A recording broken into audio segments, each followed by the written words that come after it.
You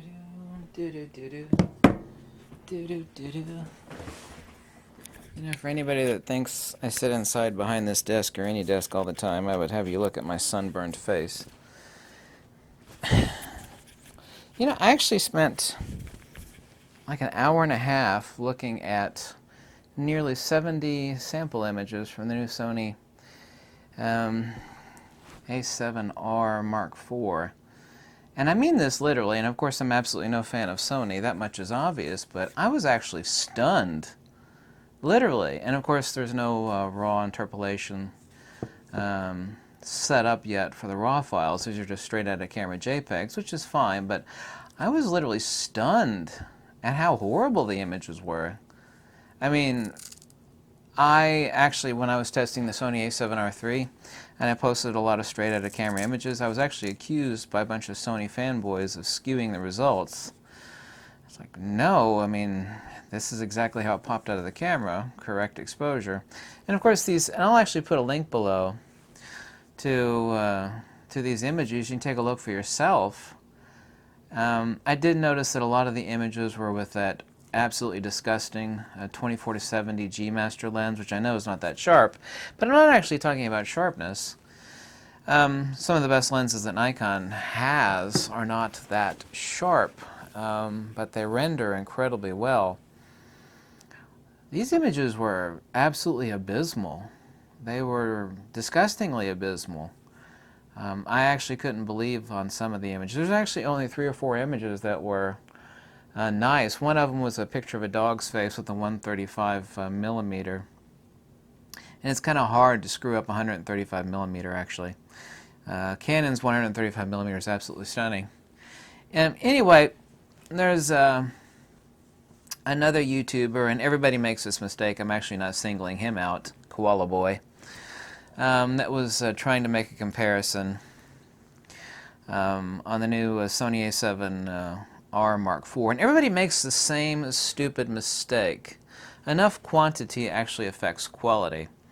And here's a perfect example, since nobody seems to be able to differentiate out medium format from large format. And I grew up with medium format cameras, and that's what I used in photography school. I did use also a pair of 35 millimeter Nikon F4Ss, but my main cameras were medium format, large format, specifically a pair of 6.7 Pentaxes, owned a couple of Hasselblads.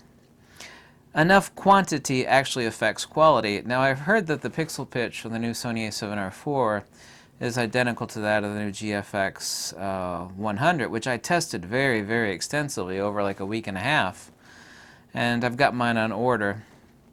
So basically it's just a crop of the GFX 100. And one thing that everybody really screws up on, no matter what brand that they're a fan of, is that they don't seem to realize that a camera is not a sensor. Case in point, there's the exact same sensor in the Nikon D3 as there is in the Nikon D700. However, 99% of everybody prefers the image output of the Nikon D700 far and above that of the Nikon D3.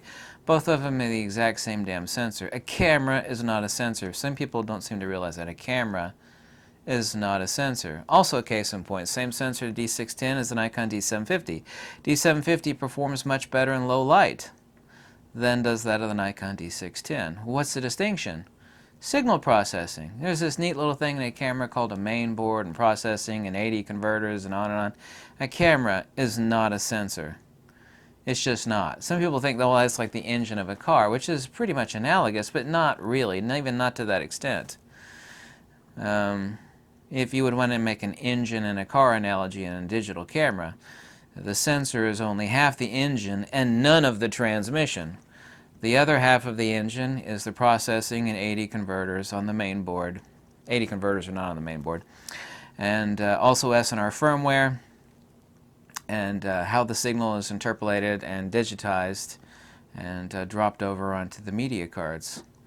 So anyway, this person was making a comparison between these medium format GFX and that horrible, disgusting mess of the Hasselblad X1D, the old version which has been discontinued. And this mistake of pixel peeping at 100, 200, or 400% is fallacious, because we can actually zoom in and notice there's not much difference, but virtually 100% of people, if you actually take the same lens and match it between, this is a fact. To do this test if you're yourself if you want. And I've got a video where I've actually done that from several months ago. Go find it. People always notice a difference between a medium format image and that of a full frame image. They will. I mean, a few people are totally, it's almost like being tone deaf. They don't see the difference, but almost everybody does. And it's the same distinction. I'm trying to make a really, really simple analogy, and showing how ignorant and unintelligent and misinformed many YouTubers are that are always talking about zooming in at 200, 400% and comparing full frame to medium format. But it's not the same. Number one, and there is a medium format look. The medium format look is you're actually in closer with a longer lens, for example, like 110 millimeter is equivalent to an 85 millimeter full frame lens. You're in a lot closer, but with the exact same field of view. Also, too, it requires a lot less enlargement. A lot less enlargement. Here's the perfect analogy, and this simplifies it in people's minds. I found this analogy works best. Say you have grandma's 1 acre of tomato plants, right? Or let's say half an acre. Just make it an acre, right? That's a lot of tomatoes, right? 1 acre versus like an industrial tomato farm, and it has 1,000 acres of tomatoes. Now, if you zoom in on both, the 1 acres and the 1,000 acres of tomatoes, zoom into the level of the plant, or say 4 plants. You know, 4 tomato plants here and 4 tomato plants here. They look pretty much the same. However, quantity greatly affects quality. And this is why everybody knows the medium, anybody that has any experience with photography immediately recognizes a medium format look. It looks a lot better, requires a lot less enlargement, much better tonality. It's just a lot better. It is. I mean, that's not my opinion, that's a fact. There's a reason why people buy medium format. It's not to have a bigger sensor, it's because there's a medium format look, it is mathematical, and quantity does affect quality. You know, if grandma's tomato plants get eaten up 60% by a groundhog or squirrels or birds or whatever, you know, she doesn't have much left.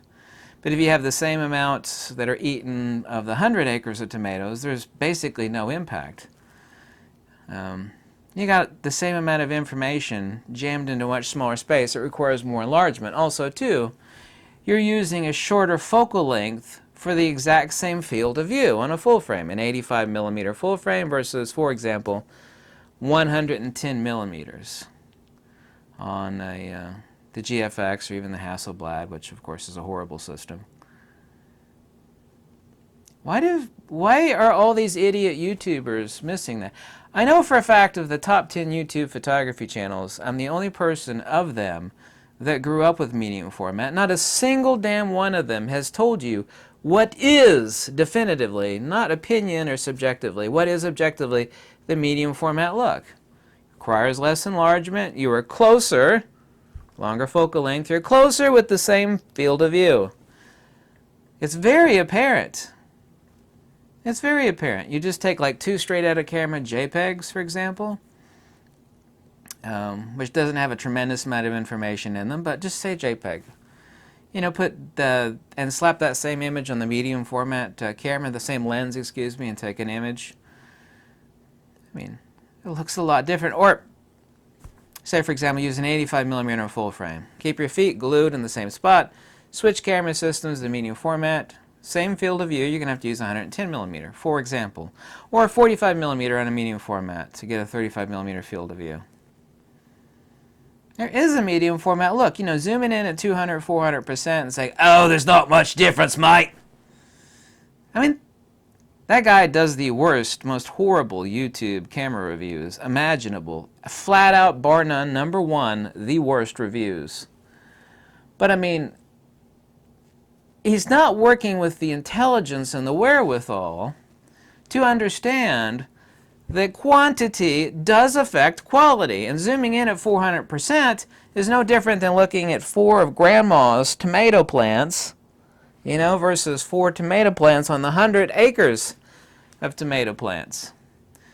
You know, looking at the tomato plants individually, analogously here, that doesn't tell you, well, there's no difference, mate, look at that. He's not the only one that's made that mistake. There have been many others. I'm not singling him out. But I mean, he doesn't know what the hell he's talking about, and neither do any of the rest. It's incorrect. It's ignorant.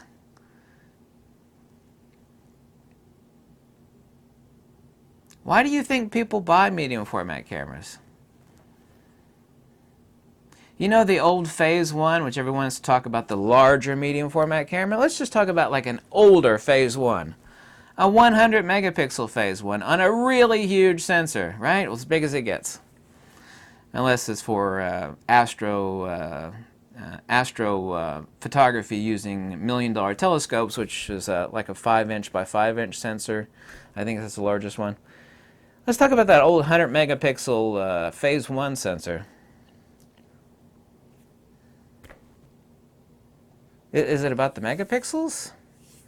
Because that image doesn't require that much enlargement. Also, too, there's a lot to do with the lenses. Medium format lenses, of course, you also have a difference in much better depth of field control with medium format. You do. The larger the sensor gets, the more depth of field control. People say, well, and people that didn't grow up with the medium format, they don't understand. It's like, well, you know, a lot of these GFX lenses are only f2.8s or f4s. That's not very fast. Have you seen the bokeh out of an f4 GFX lens? I mean, it's pretty much like an f2 or an f2.2 full frame lens. Don't believe me? Go look for yourself. Quantity does affect quality. A medium format look is not some sort of subjective unicorn fart and leprechaun nonsense. It's mathematical. It's real. Yeah. What is it these people can't get through their heads? What is it? By the way, if you want to download my free book on Fujifilm, it's 180 pages. It's version 2.1. It's in the link below. It's a completely free download. And if you like these videos, you can always click the link below. But also, too, why is it all the big YouTubers that have all this money, they don't even own medium format cameras? You know? I got 2 of them and a third on the way. Why is it these people that are got way more money than I do, why is it that they themselves don't invest in a medium format camera? Would it have something to do with the fact that they don't actually work in photography and that they don't really care about cameras and they're all about affiliate links and selling stuff to people? I don't know. That's a supposition that might be highly accurate, but I'll leave you to decide that one. Thanks so much for watching.